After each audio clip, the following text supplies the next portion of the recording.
tear down the house, then you put up the rent. You pocket the cash, and you crush all dissent.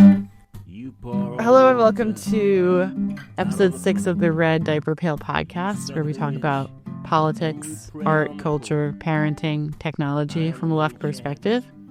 We are recording Thursday, October 23rd, 2025. And my name is Simone. And I'm John Paul. And we have a few things in store tonight. We have horrible headlines. And then we have... I'm going to be sharing a terrible op-ed produced by the Washington Post editorial team about the No King's March. We have some tea coming because we're getting sick. Because we have children. And it's the fall. And I think it's something like, if you have 5 children, you're going to be sick like 80% of the time. So absolutely. 100% the worst part of having this many children is how often somebody is sick, especially me. I know, you get it every time. I get it every time. And I get so sick. It also sucks to be the parent who never gets it, though. Oh, because then you have to do all the stuff. Yeah. Would you rather be doing the stuff or would you rather be really sick? Oh, I'd be doing the stuff. I hate being sick. Oh, you can't complain then. So we have no idea how we're going to keep doing podcasts if everyone's sick all the time. But we're going to try tea. We're going to drink some tea. The good news is I have got myself pumped up, medicated, and I'm ready to be the charming person that you know and love. All right. Well, in that case, I have some headlines for us. It's too bad we started a podcast has a segment called Horrible Headlines because it's so hard to find them. Yeah. So, horrible headlines this week. Government's still shut down.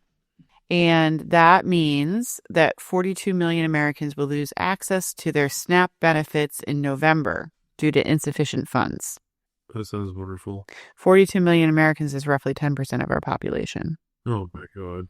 Relying on SNAP benefits for food assistance. The polling I've seen is that a very small majority of people blame Trump over the Democrats. Really? Yeah, but... polling shows that people are actually blaming the Democrats? Oh, yeah. Oh. People, I guess about 50% of people think it's the Democrats' fault, and 64% of people think it's the president and the Republicans' fault. Most people think it's everyone's fault. So, I don't know. I mean, I don't know what to make of that. Do you think, if Schumer caves... There's no signs right now of them reaching any sort of agreement. Yeah. That's one of the reasons this became news, because I think the whoever runs SNAP sent a big email that was like, if this continues. During the Paris Commune, the political slogan was, if these people cannot run this society, they should just get out of the way. Yeah. But you don't hear anyone talking like that. There's no one who's like, let the government shut down. Let's start a new government if they can't run a society. No. But what is the off ramp for either of them? I don't know at this point. I think that if it goes on for too long and things like SNAP benefits aren't being provided, you'll start to see much bigger pushback from. Well, people will get mad, but who are they going to be mad at? And I don't know. Maybe they'll do a No King's March with an actual demand. Our latest angry parade. All right. Colombia's president and Trump are in a fight. Okay. It's a little bit of a flame war. The United States hit a boat that killed a Colombian fisherman in Colombian waters. And the president... That's illegal, I think. The president called it a murder. The president of Colombia, President Petro, called it a murder and also said it was a direct threat to national sovereignty. And then Trump called Petro... the concept of sovereignty itself. Yeah. That's not to mention the Colombian sovereignty. Yes. And then Trump called Petro an illegal drug dealer. And then Colombia recalled their ambassador from Washington. Well, yeah. I think that probably is a reasonable escalation. Well, and also, Trump called him an illegal drug dealer and also told him that they were going to take away all their aid. And that they would deal with the drug cultivation sites themselves if Petro couldn't deal with them himself.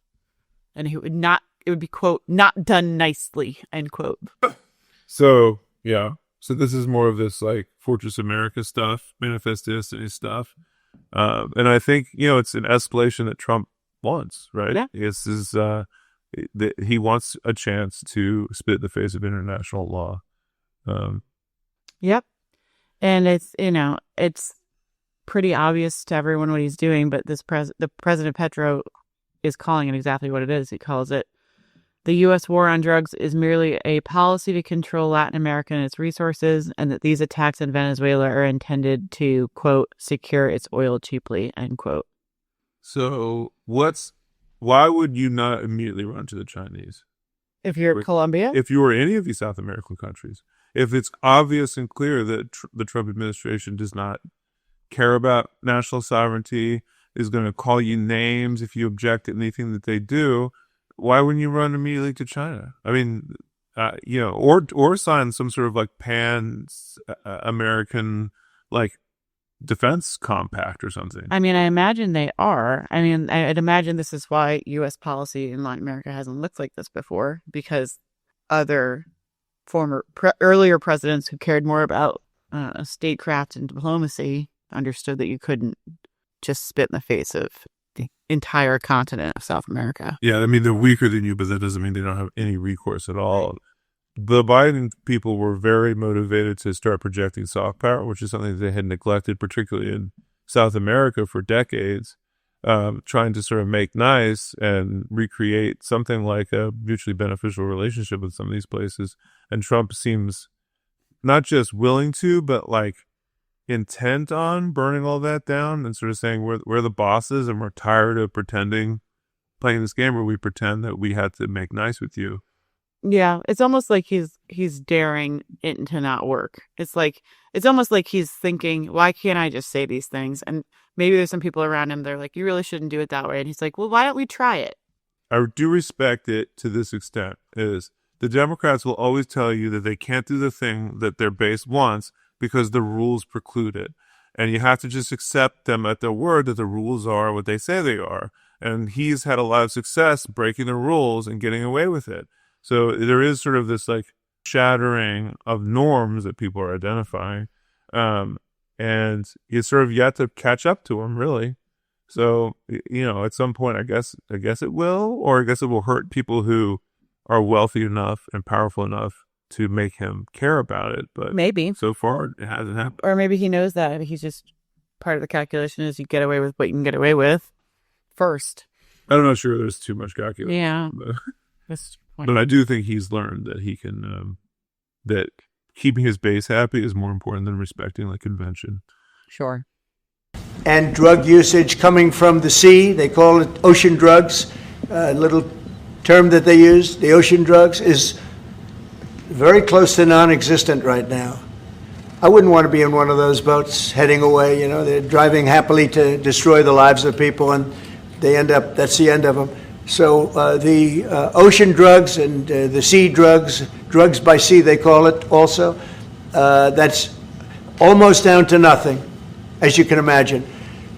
All right, so in LA, ICE agent shot someone in the elbow. Really?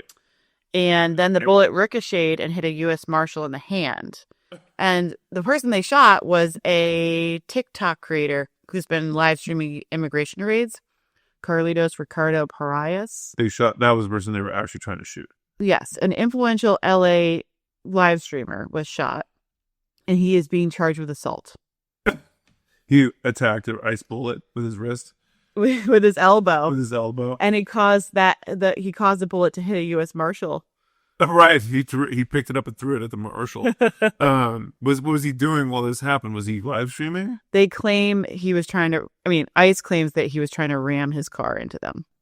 Okay. I've seen a couple videos now of them driving like crazy people and then causing an accident and then accusing the person of ramming them on purpose. Yeah, that's what they would do, isn't it? There's a video going around the internet now, too, of a guy claiming to be an ICE agent at a DUI stop and asking him, trying to figure out if the cop is from Haiti or not, and insisting that he's an ICE agent while they're arresting him for drive into you. Oh my God. Yeah.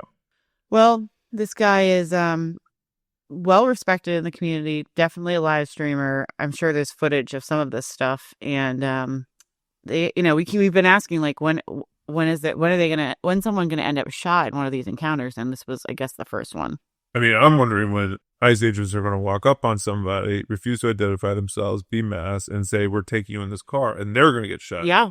But the ICE, so far, I'm actually impressed that these people who are unqualified to be police officers or be in the military, but just have this power fantasy and flock to join this, like Trump's private military, have been able to manage trigger discipline so far. It's just luck. Yeah. I don't think it's trigger discipline. I think someone's telling them, like, I think what they want is one of them to get shot. And I think that's what they would like, one of them to get shot, because they can escalate. But they've drummed it into them not to shoot. For now. This other thing happened in outside of Los Angeles, I guess, somewhere in California. In San Diego County, the vice president and Pete Hegseth were at a military base celebrating the Marines' 250th anniversary, and they decided to do a live fire artillery bullshit and shot a bunch of shells over the highway, and they showered a California patrol vehicle with shrapnel. Yeah, this is so wild. I couldn't even really understand what they were doing, because it's absurd. It's like frat boys, but they weren't going to... Oh, cool, let's shut off some bombs. They weren't... right here. They weren't going to shut down the highway. And Gavin Newsom was like, we got to shut down the highway. This isn't safe. And they're like, no, it's fine. Don't be a pussy about it. It's fine. But, like, luckily, Gavin Newsom shut down the highway, because turns out it wasn't safe. Like, it would not have been good if people... Yeah, can you imagine? ...were driving. Unbelievable. Yeah. That's wild and so dumb. But these are the guys in charge. And finally, I guess we will go to the Oyster Man of Maine, Graham Platner. Your favorite US politician. I have such a soft spot for him. I like him so much, and it's becoming heartbreaking. So the Graham Platner is running for Senate to overthrow Susan Collins, and he is not blessed by the Democratic Party. So they finally got a candidate in to try to stop him from succeeding. And he's like, very working class, populist message.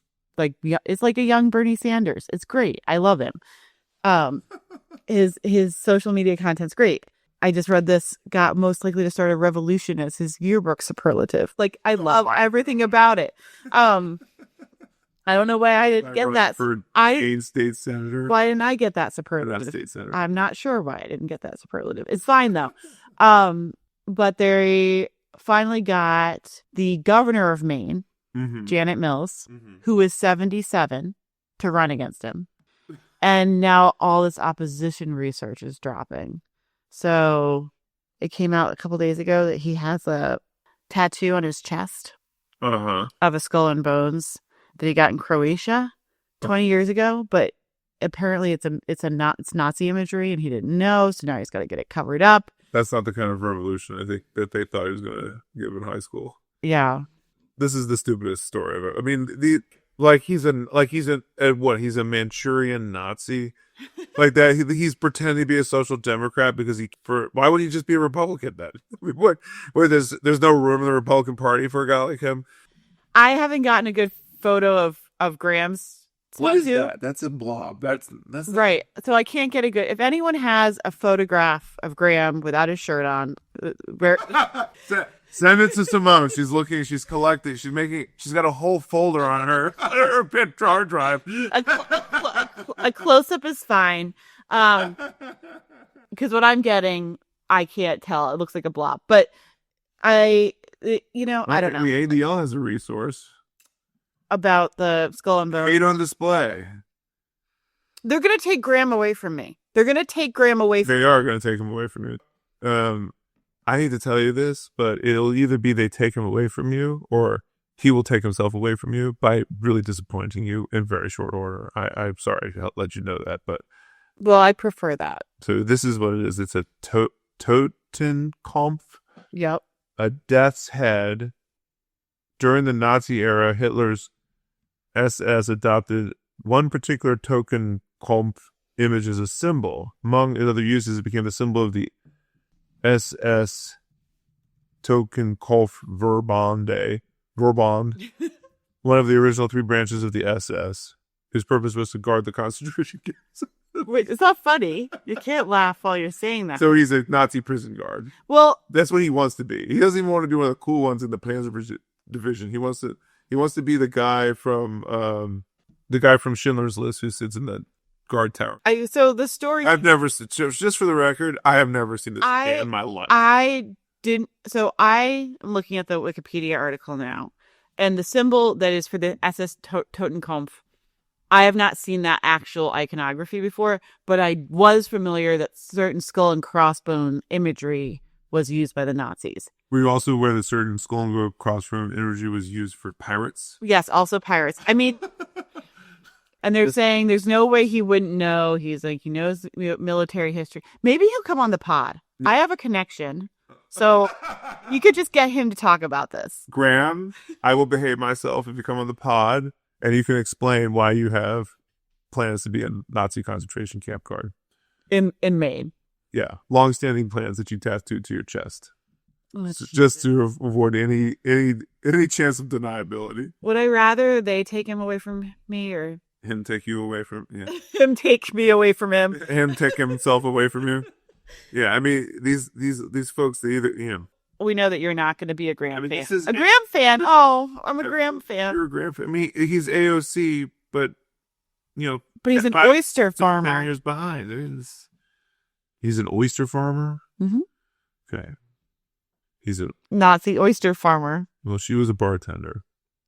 Was she? And now she goes to the Met Gala and basically is like, can I please just give a shit about this stuff a little bit less because it's really cramping my lifestyle. Graham would not. Graham wouldn't go to the Met Gala.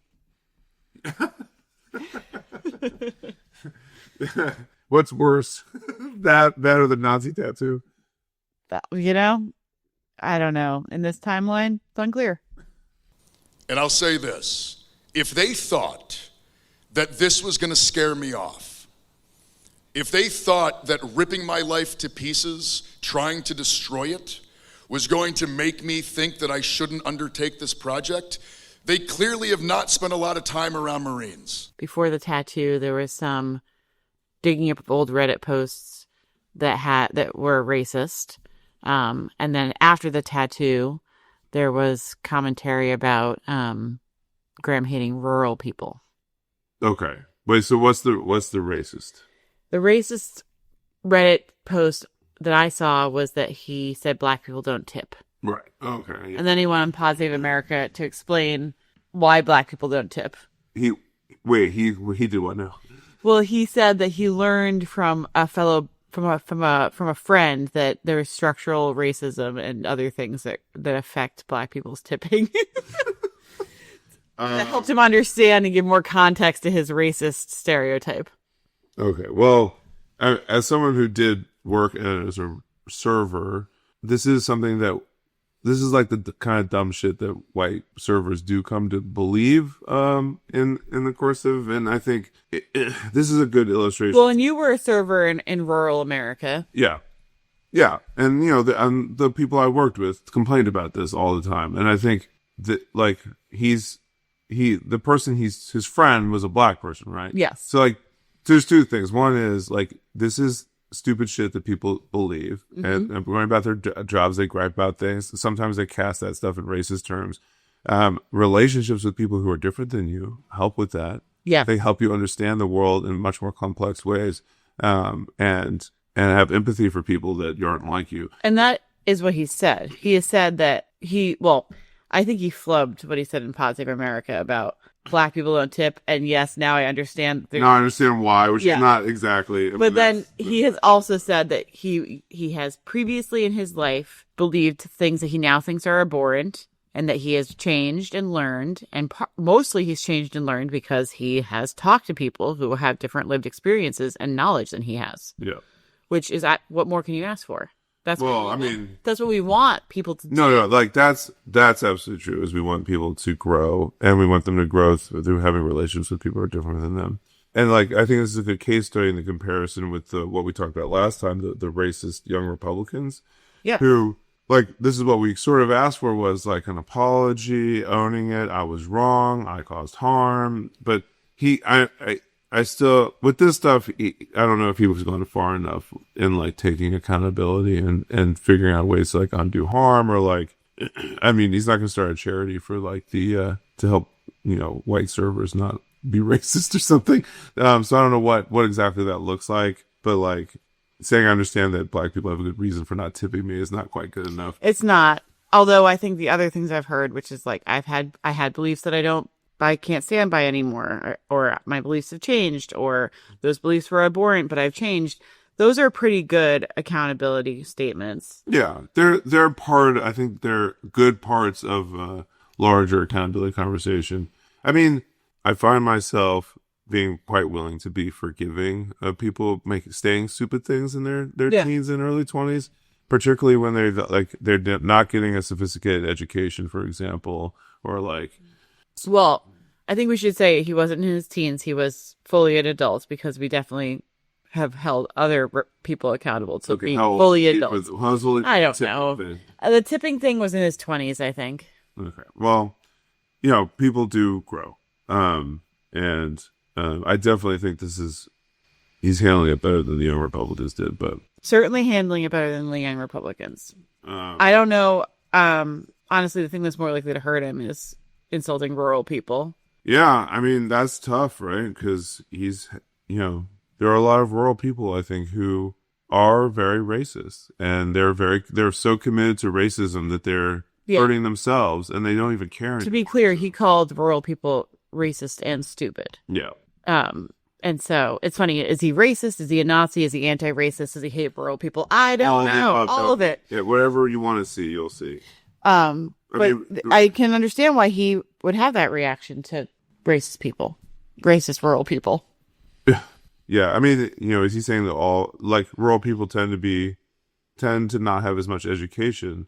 That's something that's been denied them. That's not a flaw of them from birth. That is, everyone has the right to an education. If you're not educated, you're not going to know as many things. Or if you don't have a chance to develop critical thinking skills, you're not going to develop critical thinking skills. And if you live in all white rural Maine, you're very much less likely to be critical of racist ideas because you don't have any contradicting experiences. I mean, they wouldn't be spending all this money on propaganda if it didn't work. Like, obviously it works on people. That's why they do it.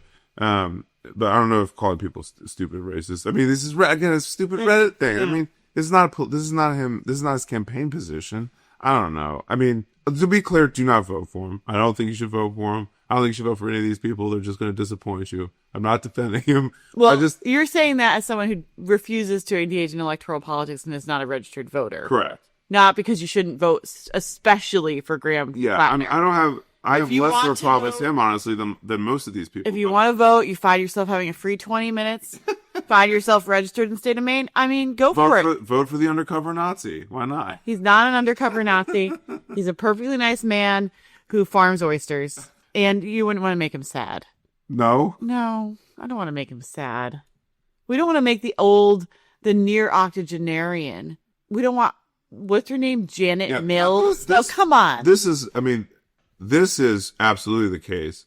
The people doing this Oppo research are more racist, more committed and active racists than he is. That I think here with absolute certainty. Yes. And what's obviously the most despicable in this narrative is them. And hopefully younger voters, millennials and Zoomers are able to see, like, this whole thing is fucking stupid. And and the reason it's happening, the reason I have to deal with it is because there's extremely overpaid, overfunded Democratic operations, specialists who have decided they need to spend all their time and energy on stopping a true left of center popular candidate from unseating a extremely conservative, quote unquote, bipartisan candidate who has demonstrated for decades that her track record sucks. Yeah, she's always duped by everything. Yeah. She was promised, Amy Coney Barrett so what's despicable here? She wasn't going to overturn Roe v. Wade, and she lied. Is the Reddit comment despicable? Or is the fact that millions of dollars are going into ensuring that a somewhat exciting populist candidate doesn't get a chance?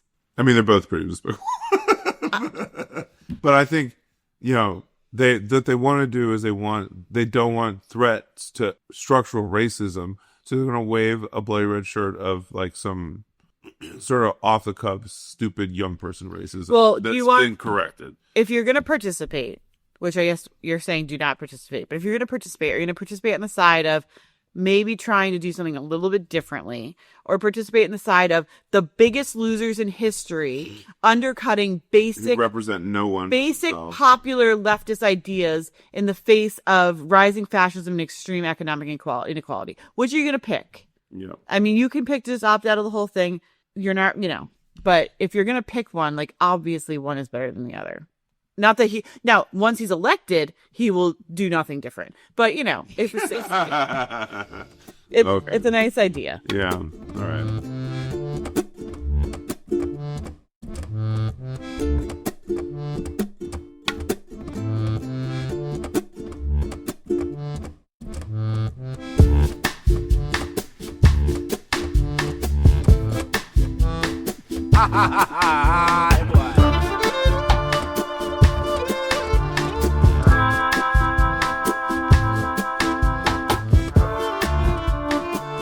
And you are bringing us the artifact this week? I am bringing us the artifact this week. So last weekend, there was a lot of protesting against Donald Trump. The second round of what they're calling the No Kings protests. Yes. Now, you're on record saying that all American protests are just nothing more than angry parades. Yes. So I'm wondering if you want to retract your statements, or if you are committed to this condemnation of American protest. I don't want to retract my statement. I think that there probably are examples of things that are better, more than angry parades, but No Kings is not one of them.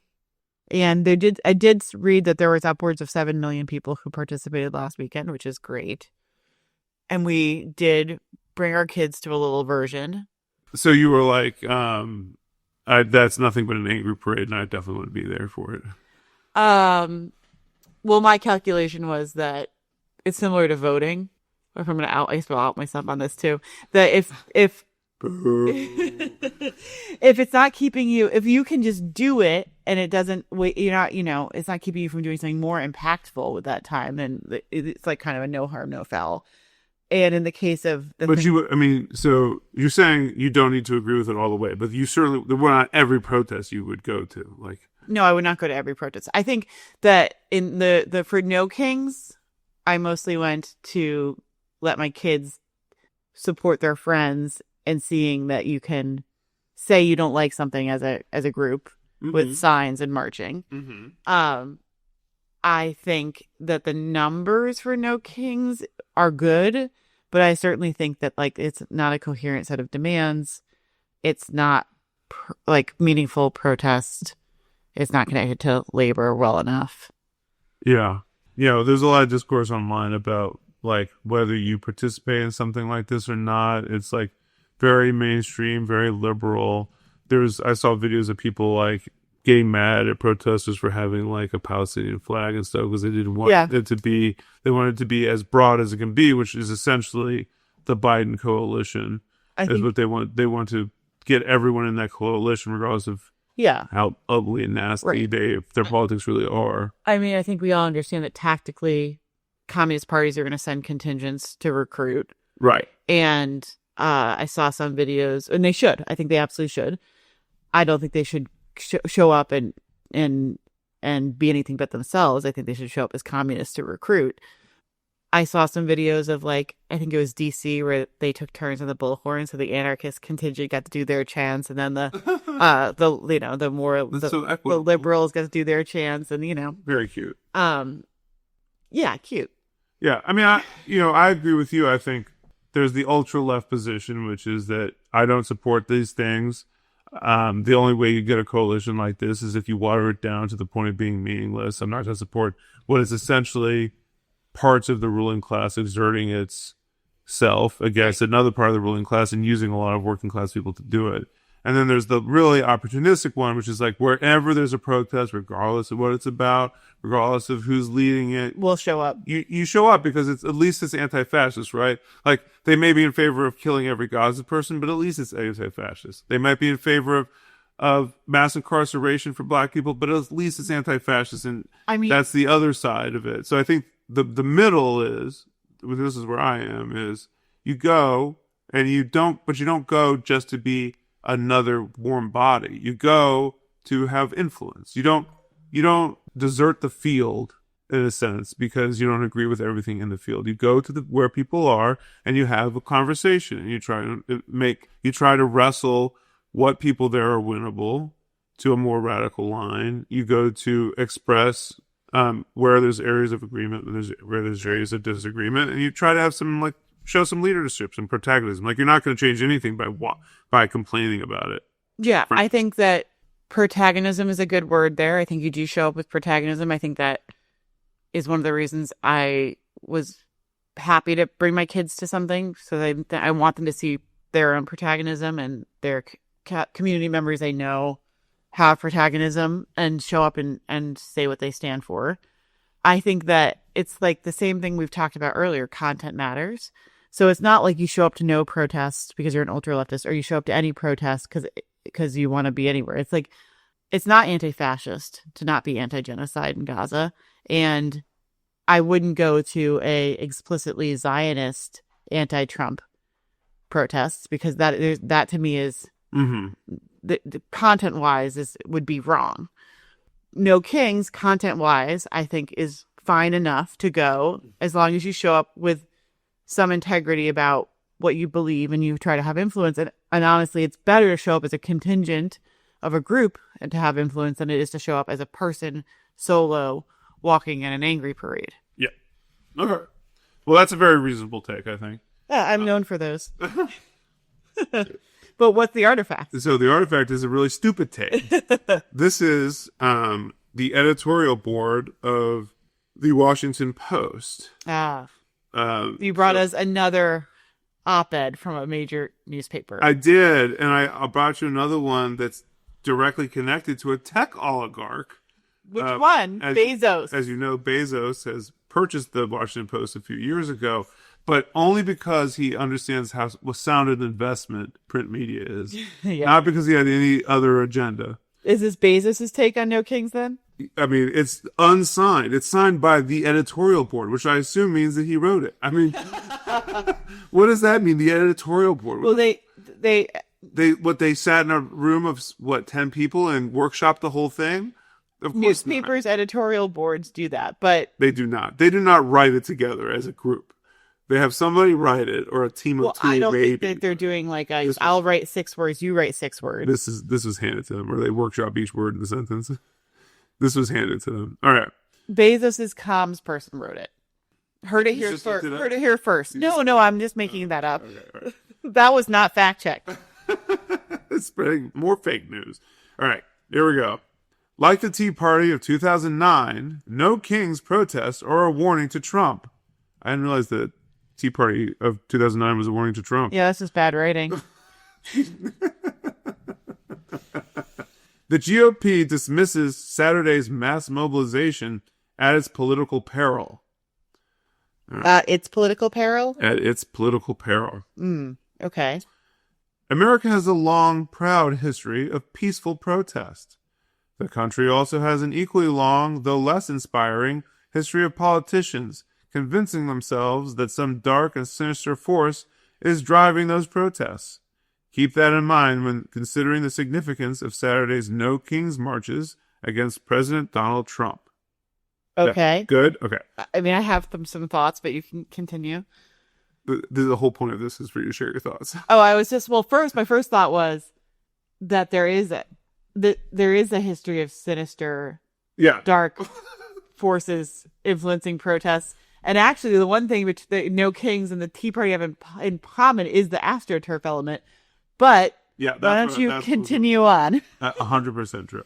The Democratic establishment dismissed the Tea Party movement in 2009, arrogantly writing off the popular backlash to President Barack Obama's policies as inorganic and driven solely by funding from conservative billionaires like Charles and David Koch. Now, as you pointed out, it was I guess the key word here is solely. So was it driven solely by the funding? No. But mostly by the funding. Certainly. That's well documented with the Tea Party. And also, it's like, we have to completely ignore all the facts that have already been established about this.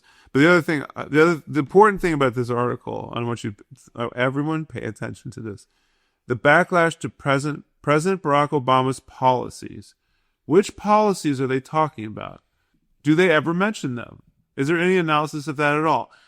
The Tea Party movement's backlash was to President Barack Obama's skin color, not his policies. And everyone knew it at the time. That's why they dismissed it. Now, maybe they should have taken the rabid racists more seriously, because look what ended up happening. But there was no backlash to the policies, because there was no policies. Yeah. There's no policies to talk about. What do they talk about? Obamacare? Well, people do hate Obamacare. They do. Well, they hated it because he passed it. But it was Mitt Romney's fucking healthcare plan. And it's a Republican, the Heritage Foundation's healthcare plan. It wasn't because it was such a radical concept. All right, anyway. Now Republican leaders are making the same mistake as they dismiss millions of demonstrators around the country as little more than pawns of George Soros, the billionaire financier and Democratic donor. Who absolutely is financing No Kings. Yes. But go on. Billionaires on the right and left do, in fact, fund groups that help organize and enhance grassroots sentiments. No one denies that. Enhanced grassroots sentiment is what is also known as AstroTurf, right? Yeah. So there's a difference between driving something with cash and enhancing grassroots sentiment, and the difference is a McKinsey boardroom. Yeah, no kidding. No one denies that. But if it is politically perilous to blame propaganda or malign foreign influence for authentic passion in a country as polarized as the United States. The inclination to assume grand conspiracies has played out acutely in the aftermath of Charlie Kirk's assassination. Tyler Robinson, the 22-year-old charged with shooting the conservative activist in Utah, allegedly confessed that he targeted him because of Kirk's, quote, hate. The suspect's mother said he had become more political and left-leaning, motivated by transgender rights. Internet chat rooms clearly contributed to his radicalization. So this is just an excuse to sneak in there what Tyler Robinson's motivations are, which none of this proves what they are anyway. But anyway. Are you once again trying to make sense of an op-ed? Yeah, I know. You think I'd give it up. This is, innuendo. By all indications, Robinson acted alone on September 10. But the Trump administration has used the horrific act as a justification to target what officials keep referring to as left-wing, quote, terrorist networks. Trump said on Fox News that Soros, quote, should be put in jail, and that the government would, quote, look into Soros for funding protests, riots, and, quote, agitation. Soros's group, the Open Society Foundation, has been adamant that it does not, quote, support or fund violent protests. Okay, so what? Where is this op-ed going? Yeah, good question. What is the point of that whole thing? Tuesday, Treasury Secretary Scott Bessent sat for an interview on Kirk's eponymous podcast. Quote, after 9/11, the Treasury became the driving force behind tracking down the network of terrorist organizations, Bessent said. Charlie's death is like a domestic 9/11. Holy shit. He said that? Uh-huh. That's not good. No, it's not. That is not a good sign. That's how they're talking about it. One deranged guy whose motivations are unclear assassinates one podcaster, and that is a domestic 9/11. Well, the problem with that, other than the ridiculous analogy, is that what they're saying is all of the rights that were lost post 9/11, we're going to take that and do it more. Yes. It's directly threatening Americans' rights. This is the imperial boomerang. You do it against anyone and it comes back. if you can do it against Muslims in another country, then you can do it against Muslims here. If you can do it against Muslims here, you can do it against anyone here. So that's what this is. And they're not making the 9/11 connection to scare people. They're making the 9/11 connection to make it clear to people like us that everything that came out of the Patriot Act that we found to be abhorrent and unconstitutional. I mean, not that you care about the Constitution, but, a terrible assault on rights. They're doing it more. Yeah. And all of that they got away with, and they're going to expand the target. Certainly. So mass surveillance, extraordinary rendition, torture, all these things are on the table because they're fighting a domestic terrorist disappearing network. Activists off the streets. Yep. Bessent said his team has started compiling lists and tracking down the movement of money. Quote, "We are going to track down who is responsible for this." Okay. This being the assassination of Charlie Kirk. Okay. Bessent is threatening to sic the Internal Revenue Service on Democratic donors. Quote, "Trump has ordered Bessent, as the acting IRS commissioner, to refer certain tax-exempt organizations to the Justice Department for further investigation," the Wall Street Journal reported. Quote, "Some senior IRS criminal tax attorneys are already voicing concern about the methods of the investigators."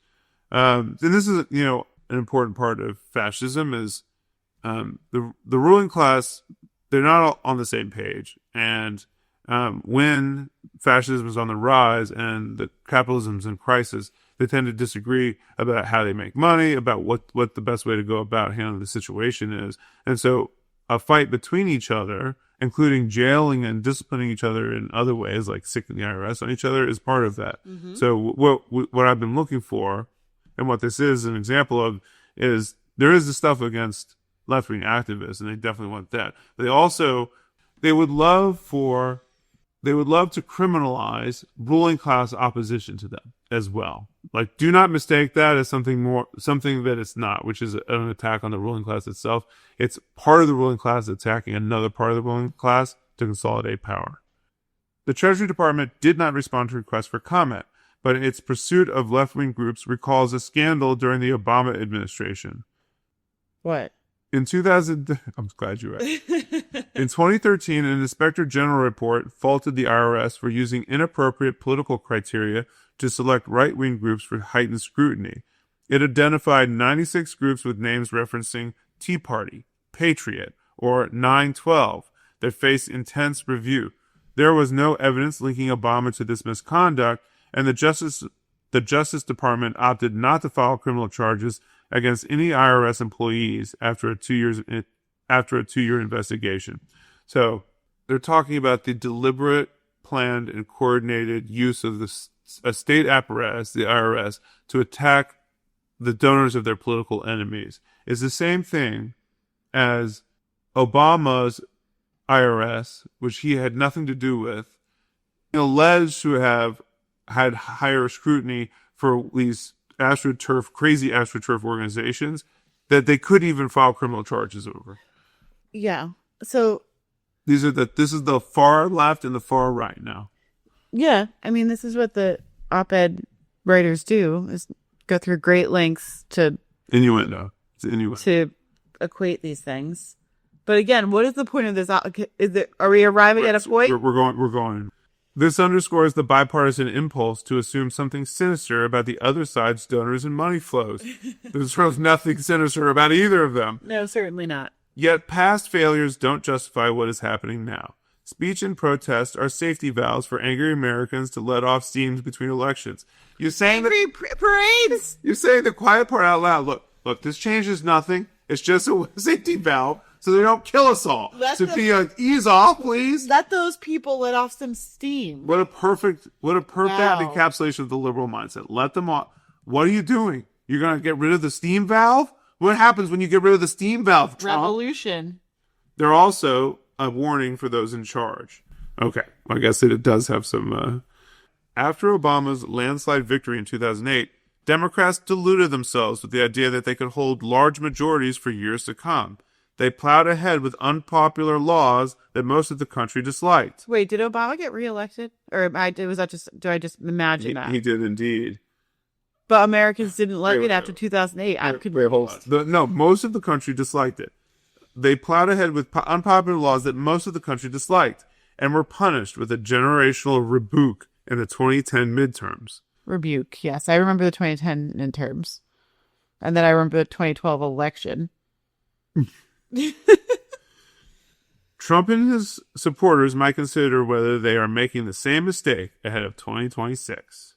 Well, This is just a little friendly advice from the Washington Post to the Trump administration. Look, guys, don't blow it. Look, you can. It's still not too late to bring it back, dial it back a little bit, so you can hold on to the House. So,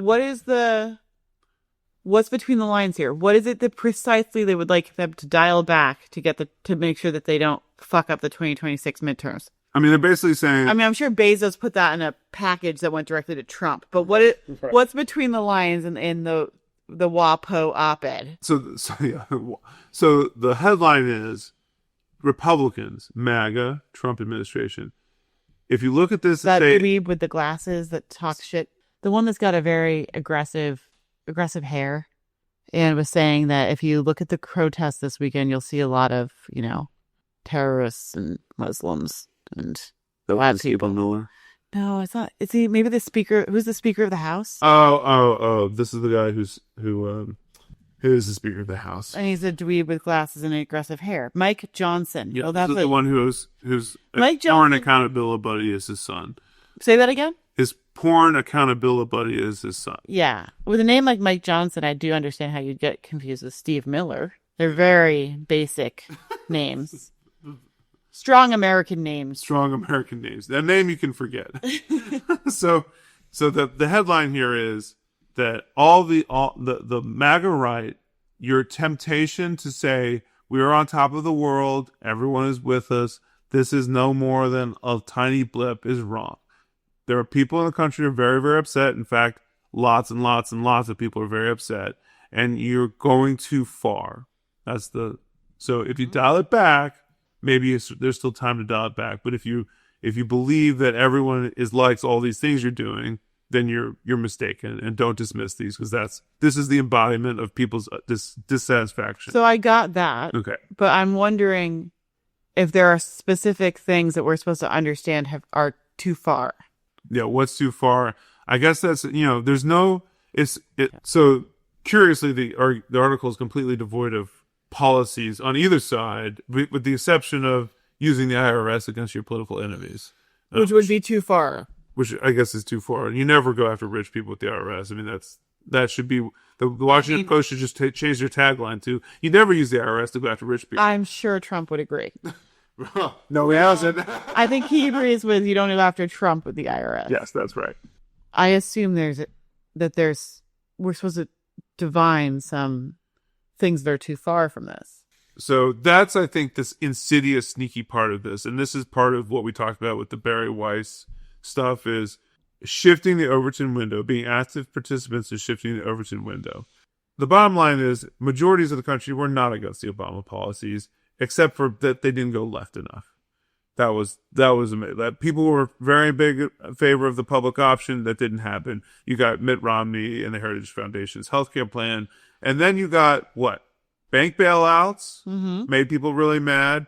A drone program. This is Bush's, like a toned down version of Bush's foreign policy, made people really mad.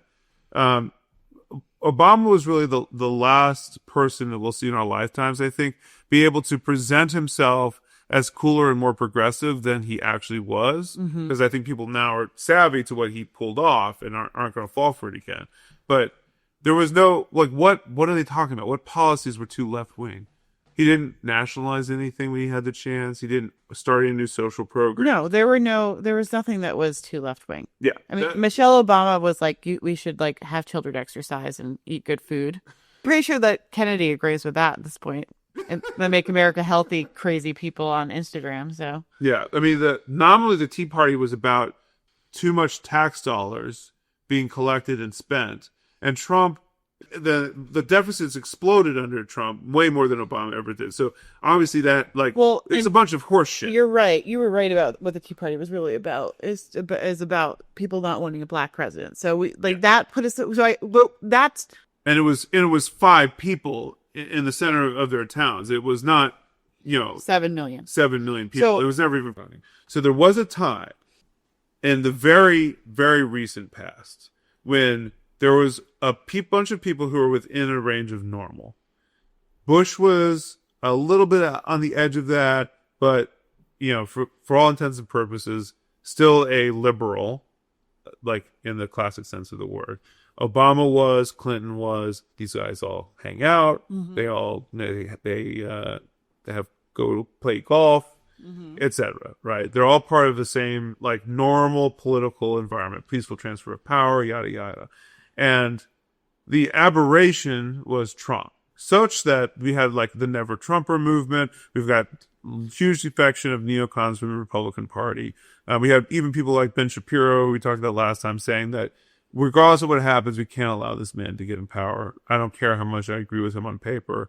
This is way too outside the extremes of the established political environment. So Trump wins twice, right? And then what happens is the same people who told you that Bush was an extreme, we cannot engage in this patriotic stuff, he's a fascist, he became part of this normal political culture. The same process is now taking place with Trump, where instead of saying, oh, this is normal American politician, what they're saying is that he is on the right pole in the same way that Obama is on the left pole. The wings of normal discourse are Obama, Barry Weiss, Ezra Klein, yada yada. That's the left's most extreme. So left that majorities of the country are against you when you go that far left. Mm-hmm. This is a complete mythology in Obama's case. And the same is true if you go to the extreme right, the Trump case. The real thing, and the Washington Post understands this very well, is that huge majorities of people, particularly millennial people, are far to the left of the Obama thing. Yeah. And that's what they've been fighting off all this time, is they're trying to rewrite reality so that the DSA and people like Bernie Sanders and people like AOC are invisible, even though they are where all the excitement and in the political, all the excitement in politics on the left is there. There's almost no one who agrees.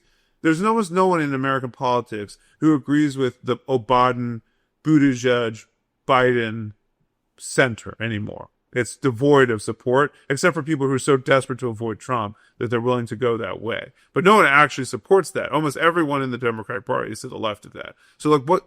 So, yeah, I think that's right. It's a false equivalent. They're clearly created a false equivalency, and it's clearly to trick us into thinking that Obama's kind of the left version of Trump, and we also just hit a happy middle. Right. What is the middle between Trump and Obama exactly? Like, what would the Democratic nominee be if they were trying to be in between Obama and Trump?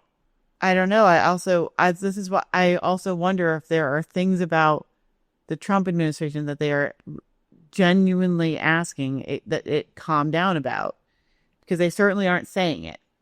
Right. Or if that's not even if they're not even really truly saying that. Yeah, I mean, I guess you could infer it's the ICE stuff. I mean, what are people, in your opinion, what parts of the Trump agenda is most animating to like the No Kings movement, if that's a movement?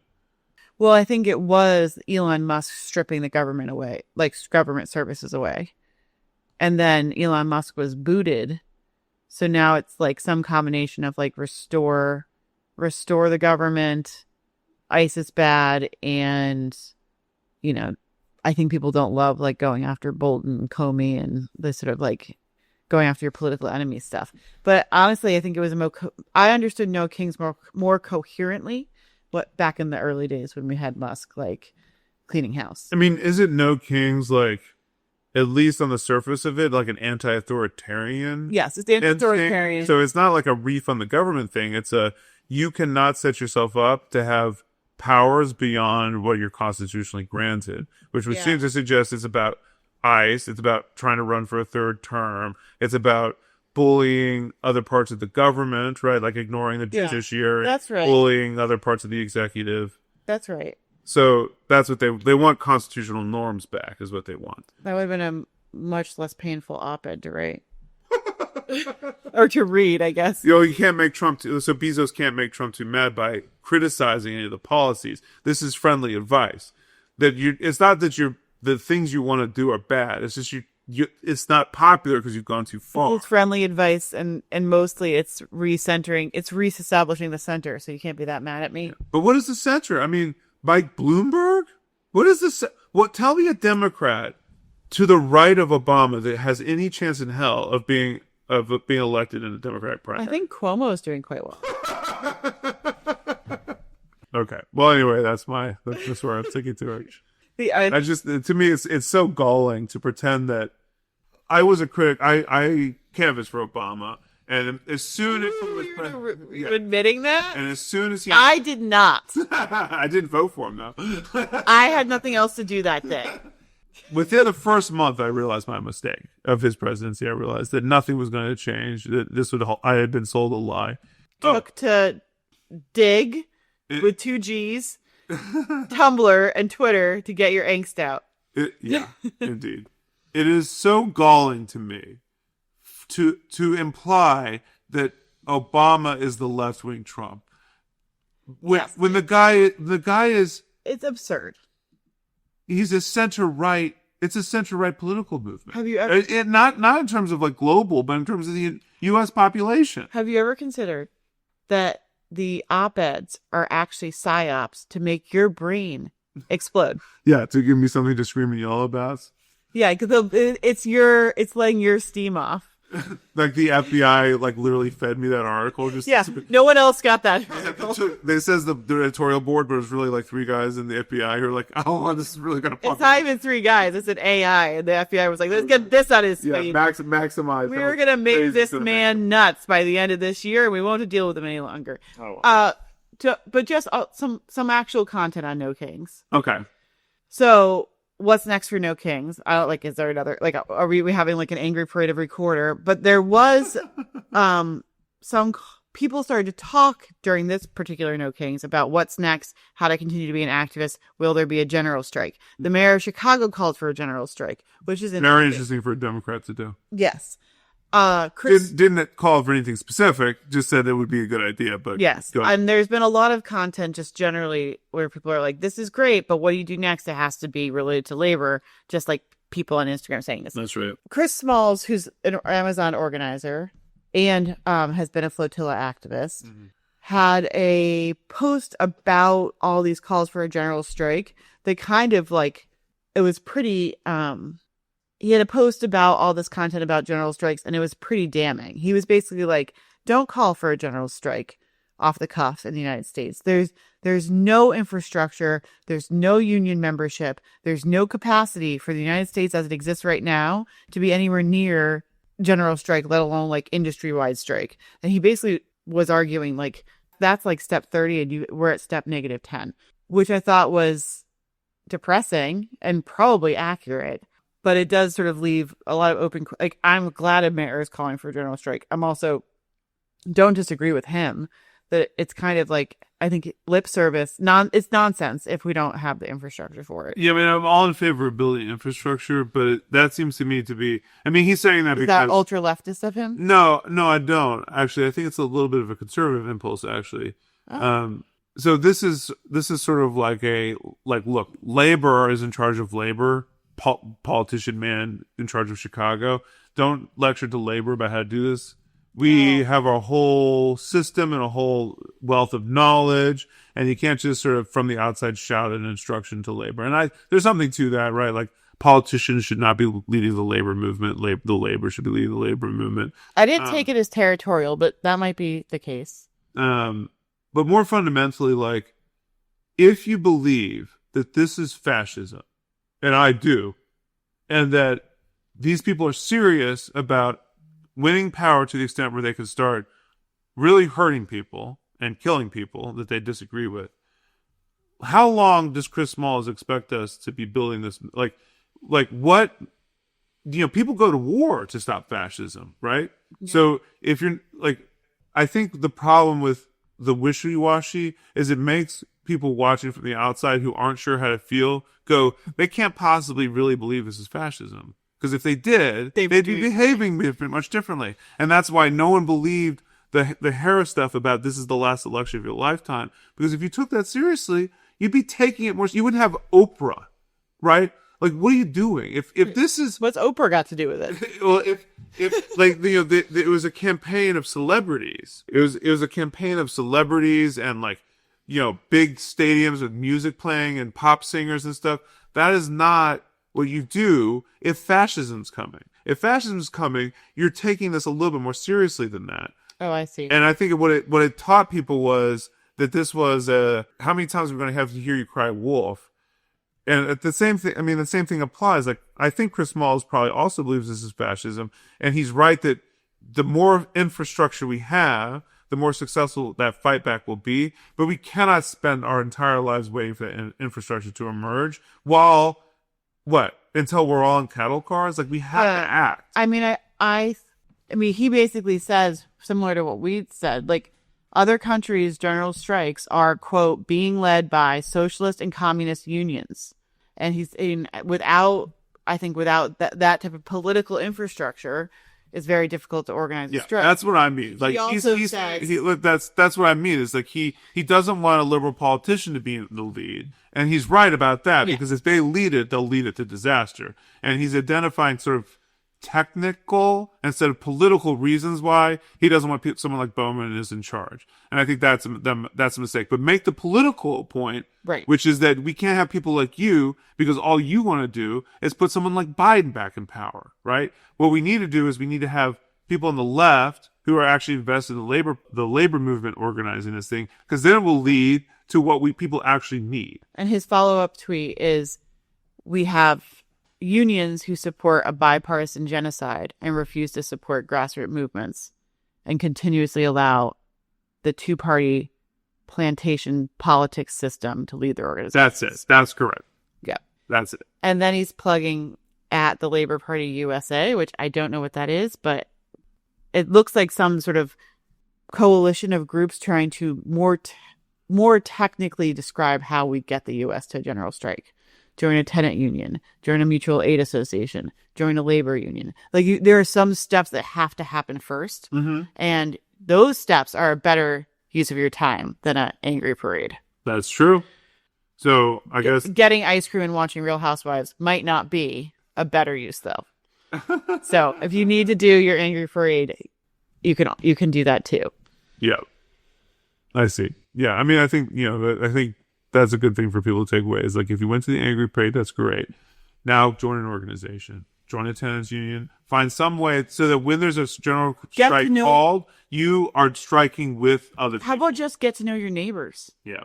I mean, so there you go. That I can justify our participation in the thing we did with our kids, because it did solidify relationships with direct local neighbors. And I think I'm taking that pretty seriously right now as a thing to do. Mm-hmm. So anyways, this was a meandering journey around an op-ed. Yeah. Thank you, Washington Post, for spending so much time on that op-ed. It's very thought-provoking. Yeah, I think you need to stop reading them. Why are you even seeing them? Well, I'm looking for artifacts for this podcast we're doing. No more op-eds for a little bit. No more op-eds, only reels. Those are our best episodes anyway. Yeah, I mean, I pick a good artifact. As you grow All right. Well, good night, your everyone. powers will fade. See you later.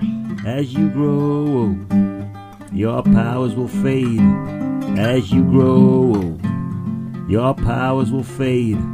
As you grow old, you're on the make, and you don't do regret. You're always out for what you can get. You think like a snake, and you ooze like a snail. Let the trail go cold as you swallow your tail. With your low rent skills and your heart of flint, telling your tales that are unfit to print. You're all weasel words, backed up by the boots, obsessed like the rest, with a promise of loot. Your pies will fade as you grow old. Your pies will fade as you grow old. Your pies will fade as you grow old. Your pies will fade as you grow old.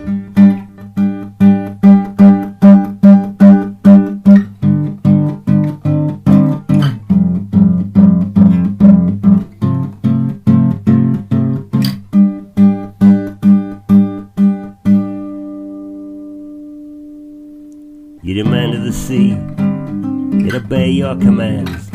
You grab at the land with both of your hands. But candles will burn, and time will reveal all that you've done and the money you steal. The suffering you're causing gives you no pause for thought.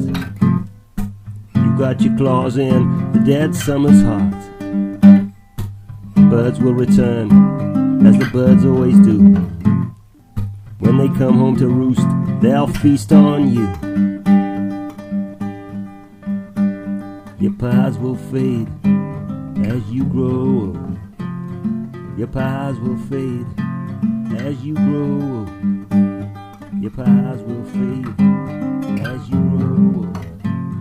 Your pies will fade as you grow old.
Hello and welcome to the Red Diaper Pail podcast, where we talk about, what do we talk about?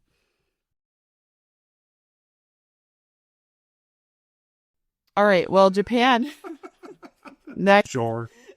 You say, yeah. Okay, anyway, next. Yeah, so anyway. Good insight. I'll just say a bunch of you can just pick your Right. Great. It's me laughing in the background for each one. Yeah. Right on. Sounds right. John Paul. I think you're right.